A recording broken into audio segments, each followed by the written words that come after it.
प्राचीन काल की बात है, जब पृथ्वी पर अधर्म बढ़ रहा था और असुरों का अत्याचार चरम सीमा पर था। पराक्रमी असुर राजा बलि ने अपने पराक्रम से तीनों लोकों पर अधिकार कर लिया था। देवगण भयभीत होकर भगवान विष्णु से प्रार्थना करने लगे। देवताओं की रक्षा के लिए भगवान विष्णु ने देवमाता अदिति के गर्भ से वामन देव के रूप में जन्म लिया। वे एक छोटे से तेजस्वी और दिव्य ब्राह्मण बालक के रूप में अवतरित हुए। जिस समय राजा बलि स्वर्ग पर स्थायी अधिकार जमाने के लिए अश्वमेध यज्ञ करा रहे थे, उसी समय भगवान वामन वहां पहुंचे।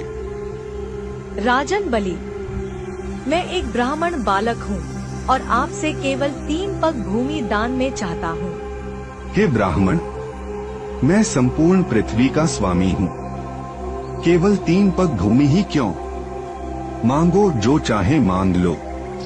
हे राजन, मनुष्य को अपनी आवश्यकताओं के अनुसार ही दान मांगना और स्वीकार करना चाहिए।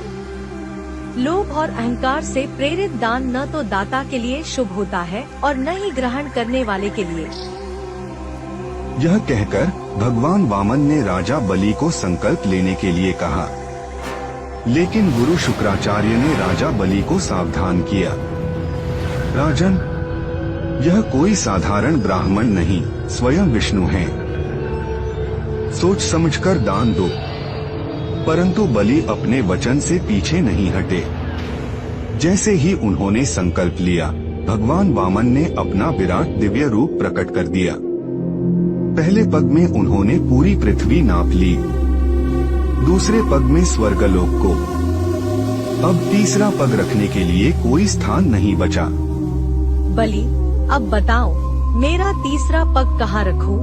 राजा बलि नतमस्तक होकर भक्ति भाव में, हे प्रभु, मेरा सिर प्रस्तुत है, अपना तीसरा पग यहाँ रखें।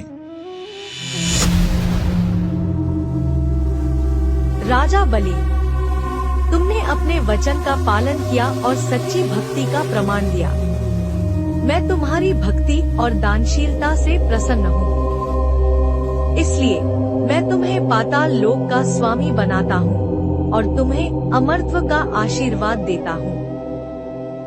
इस प्रकार भगवान विष्णु ने वामन अवतार लेकर धर्म की स्थापना की और राजा बलि को अमर कर दिया।